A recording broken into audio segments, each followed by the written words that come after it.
नीतीश कुमार आज शाम 4:30 बजे सीएम पद की शपथ लेंगे। उनके साथ 2 उप मुख्यमंत्री पद की शपथ ले सकते हैं। माना जा रहा है कि उनके साथ एनडीए गठबंधन दलों के विधायकों को भी मंत्री पद की शपथ दिलाई जाएगी। वीआईपी पार्टी के मुखिया मुकेश साहनी ने इसकी पुष्टि की है।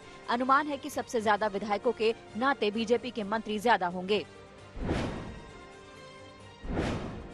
एनडीए को 125 सीटें मिली हैं और बिहार के 243 सदस्यों का 15% यानी 36 मंत्री बनाए जा सकते हैं। ऐसे में बीजेपी को 60% मंत्री पद यानी 20 से 21 मंत्री मिल सकते हैं। जेडीयू के खाते में 11 से 12 मंत्री हो सकते हैं। वीआईपी और हम से एक मंत्री बनाए जा सकते हैं। कुल 125 सीटों में 36 मंत्री पद के हिसाब से एक मंत्री बनाने के लिए 3.5 विधायक चाहिए। आज 8 से 10 मंत्री शपथ ले सकते हैं।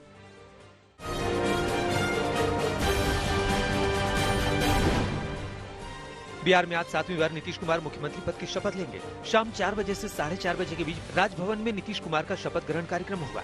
बिहार के राज्यपाल फागू चौहान नीतीश कुमार को मुख्यमंत्री पद की शपथ दिलाएंगे।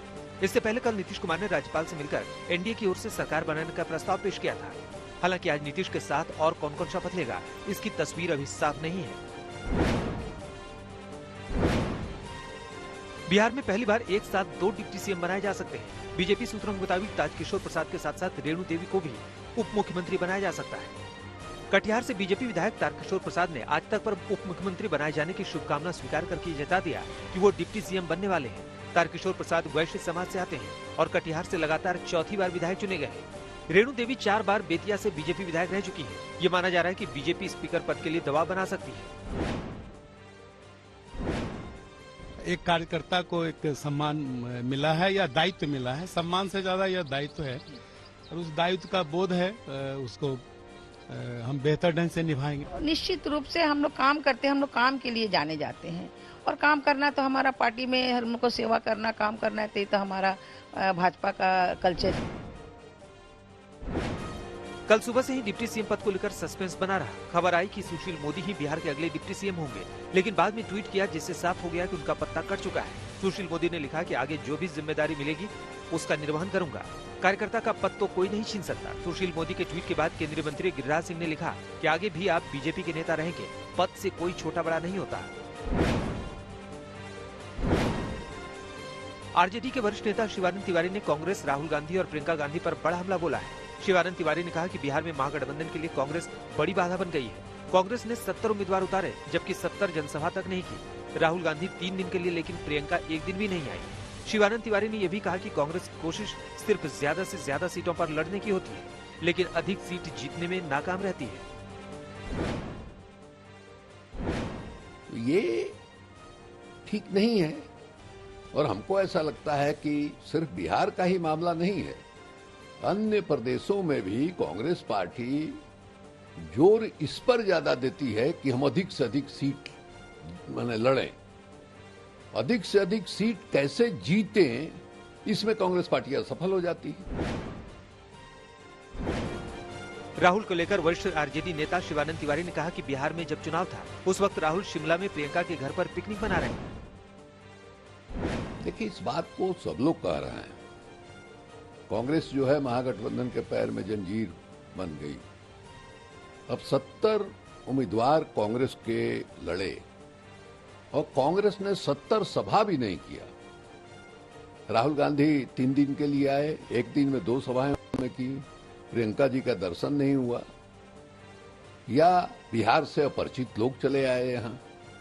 अब आज कांग्रेस पार्टी के कार्यकर्ता जो है सदाकत आश्रम में बैठ करके पार्टी के नेतृत्व पर आरोप लगा रहे हैं।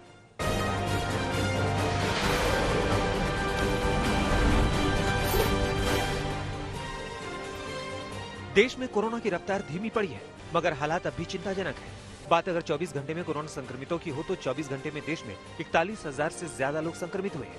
24 घंटे में 447 लोगों ने कोरोना से दम तोड़ दिया है, जबकि 24 घंटे में ही 42,000 से ज्यादा लोगों ने कोरोना संक्रमण को मात दी है। देश में 88 लाख से ज्यादा लोगों को अब तक कोरोना हो चुका है, जबकि इनमें से 82 लाख से ज्यादा लोगों ने कोरोना को मात दी है। दिल्ली में कोरोना की तीसरी लहर ज्यादा खतरनाक हो चुकी है। सिर्फ 24 घंटे में 7,340 लोग कोरोना संक्रमित हुए हैं, जबकि कोरोना संक्रमण से दिल्ली में 96 लोगों ने दम तोड़ा है। दिल्ली में अब तक 4,82,000 से ज्यादा लोगों को कोरोना हुआ, जिनमें से 4,30,000 से ज्यादा लोग ठीक हो गए। कोरोना संक्रमण से दिल्ली में अब तक 7,519 लोगों की मौत हुई है। दिल्ली में बढ़ती कोरोना की रफ्तार के मद्देनजर गृह मंत्री अमित शाह ने दिल्ली सरकार के मुख्यमंत्री अरविंद केजरीवाल और स्वास्थ्य मंत्री सत्येंद्र जैन के साथ आपातकालीन बैठक की। इस बैठक में उपराज्यपाल भी मौजूद थे। इस बैठक में अमित शाह ने कहा कि दिल्ली में RT-PCR टेस्ट में 2 गुना बढ़ोतरी की जाएगी। मई में बनाए गए धौलाकुआं स्थित DRDO के कोविड अस्पताल में 250 से 300 ICU बेड और शामिल किए जाएंगे, जिससे कि गंभीर कोविड रोगियों का वहां इलाज किया जा सके। ऑक्सीजन की सुविधा वाले बेडों की उपलब्धता बढ़ाने के उद्देश्य से छतरपुर के 10,000 बेड वाले कोविड सेंटर को और सशक्त किया जाएगा। कोरोना काल में आज से महाराष्ट्र के सभी धर्मस्थल खुल गए। धर्मस्थलों को खोलने से पहले उद्धव सरकार ने कोरोना से जुड़े नियम बनाए हैं, जिनका सख्ती से पालन किया जाएगा। आपको बता दें कि मार्च के बाद से महाराष्ट्र के मंदिर बंद थे। बंद मंदिरों के खिलाफ बीजेपी और हिंदू दलों ने उद्धव सरकार के खिलाफ लगातार अभियान चलाया, जिसके बाद अब मंदिर खोल दिए गए हैं। उत्तर प्रदेश के मुख्यमंत्री योगी आदित्यनाथ केदारधाम पहुंचे। उन्होंने यहां केदारनाथ की विधिवत पूजा अर्चना की और केदारधाम का भ्रमण किया। आपको बता दें कि बाबा केदार के कपाट शीतकालीन समय में आज बंद कर दिए जाएंगे। केदारनाथ धाम के बाद सीएम योगी बद्रीनाथ धाम भगवान बद्रीनाथ के दर्शन भी करेंगे। इसके बाद वो यूपी सरकार के गेस्ट हाउस का उद्घाटन करेंगे। इस दौरान उनके साथ उत्तराखंड के मुख्यमंत्री त्रिवेंद्र सिंह रावत भी मौजूद रहेंगे। सीएम योगी के कार्यक्रम को लेकर सुरक्षा के इंतजाम चाक चौबंद किए जा रहे हैं। आपको बता दें कि 19 नवंबर को बद्रीनाथ के कपाट भी बंद हो रहे हैं।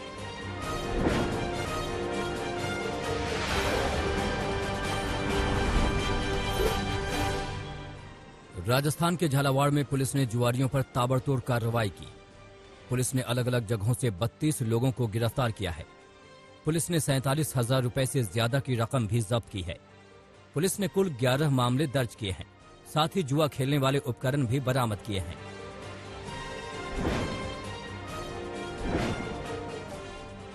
यूपी के शामली में दरोगा पर गंभीर आरोप लगे हैं। दरअसल सदर कोतवाली क्षेत्र में पुलिस एक घर में कुर्की का नोटिस चिपकाने गई थी, मगर आरोप है कि दरोगा ने घर के मालिक से 10 लाख रुपए की रिश्वत मांगी। आरोपों के मुताबिक इसी तनाव में घर के मालिक की हार्ट अटैक से मौत हो गई। मौत के बाद परिजनों ने शव को सड़क पर रखकर जमकर हंगामा किया।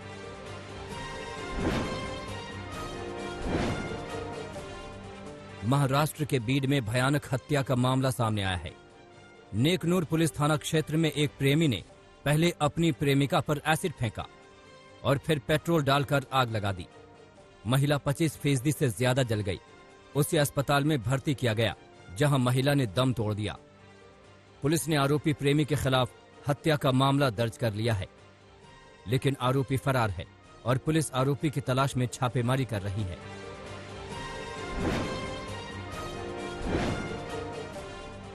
यूपी के फर्रुखाबाद में दबंगों को न पुलिस का डर है न कानून का।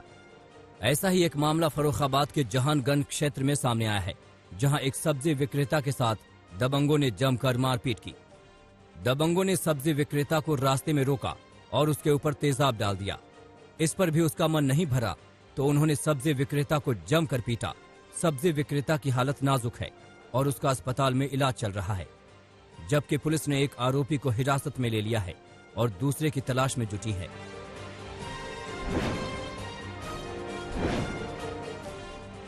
बिहार शरीफ के बिहार थाना इलाके में भयानक हादसा हुआ है। यहां अवैध रसोई गैस रिफिलिंग से सिलेंडर में धमाका हो गया। धमाके की वजह से आग लगी और आग ने 2 मकानों को अपनी चपेट में ले लिया। लोगों ने आग की सूचना फायर ब्रिगेड को दी, जिसके बाद घंटों की मशक्कत के बाद आग पर काबू पाया जा सका। हालांकि तब तक दोनों घरों का लाखों का सामान खाक हो गया।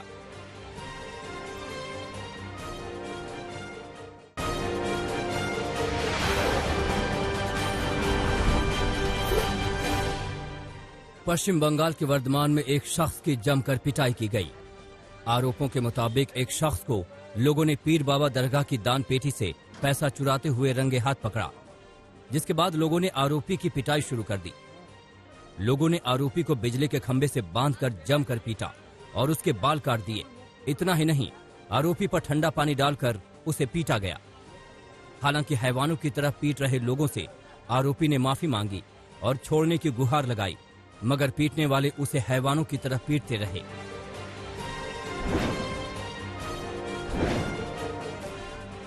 मध्य प्रदेश के पन्ना से भी पिटाई की खबर आई है। आरोपों के मुताबिक पन्ना के जसवंतपुरा में दिवाली के दिन चोर एक घर में चोरी के लिए घुसे थे, मगर ऐन वक्त पर घर वाले जग गए और शोर मचाना शुरू कर दिया। शोर सुनकर चोरों ने भागने की कोशिश की, मगर गांव वालों की मदद से चोरों को पकड़ लिया गया। गांव वालों ने दोनों आरोपियों को बांधकर जमकर पीटा। अब आरोपियों की पिटाई का वीडियो वायरल है। हालांकि पिटाई के बाद गांव वालों ने आरोपियों को पुलिस के हवाले कर दिया।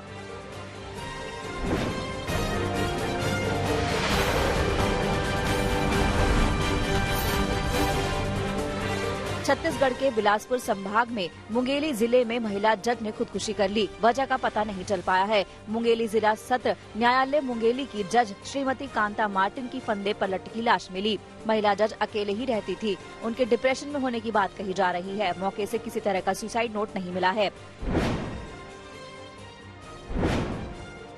कानपुर में रेप की कोशिश के दौरान 6 साल की बच्ची का कत्ल कर दिया गया। पुलिस ने दोनों आरोपियों के फोटो भी जारी किए हैं और कहा है कि उन्होंने जुर्म कबूल कर लिया है। दोनों चिप्स देने के बहाने बच्ची को साथ ले गए। उधर बच्ची के घर वालों ने सनसनीखेज खुलासा किया। उनका कहना है कि कत्ल का मामला नहीं है, बल्कि बच्ची की दिवाली की रात बलि दी गई।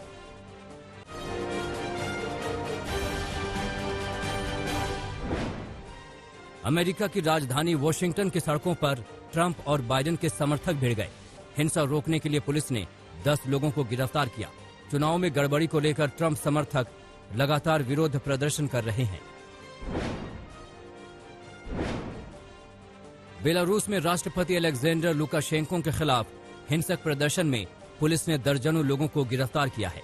हिंसा को रोकने के लिए रबर बुलेट का इस्तेमाल किया। प्रभावित इलाकों में इंटरनेट बंद करने का ऐलान किया गया।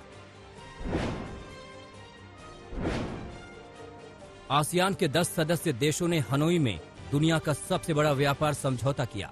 जापान के प्रधानमंत्री योशिहिदे सुगा ने कहा, समझौते में भारत के लिए द्वार हमेशा खुले हैं।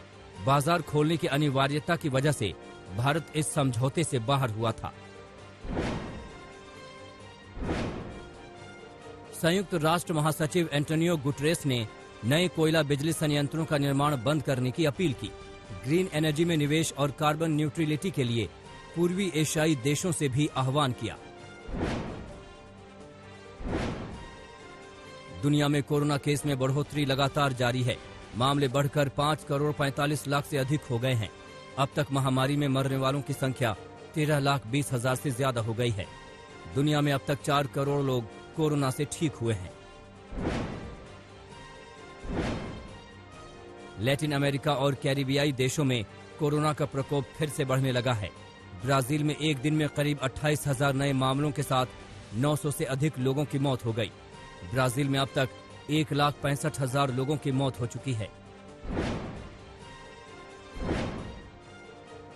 अमेरिका में मैरीलैंड यूनिवर्सिटी के वैज्ञानिकों ने प्रोटीन कंपाउंड ड्रग बनाया है। कोरोना वायरस से संक्रमित लोगों के शरीर में क्षतिग्रस्त हुई कोशिकाओं को फिर से तैयार करेगा। इम्यूनिटी बढ़ाने में भी पूरी तरह सक्षम है। मैक्सिको के राष्ट्रपति एंड्रोज लोपेज ओब्राडोर ने बाढ़ प्रभावित इलाकों का दौरा किया। हजारों घर बाढ़ में तबाह हो गए। खाड़ी के इलाकों में 10,000 लोगों का रेस्क्यू किया गया। दुनिया की सबसे लंबे कृत्रिम नहर ग्रैंड कैनाल में सफाई अभियान का काम पूरा होने के बाद चीन के राष्ट्रपति शी जिनपिंग ने दौरा किया।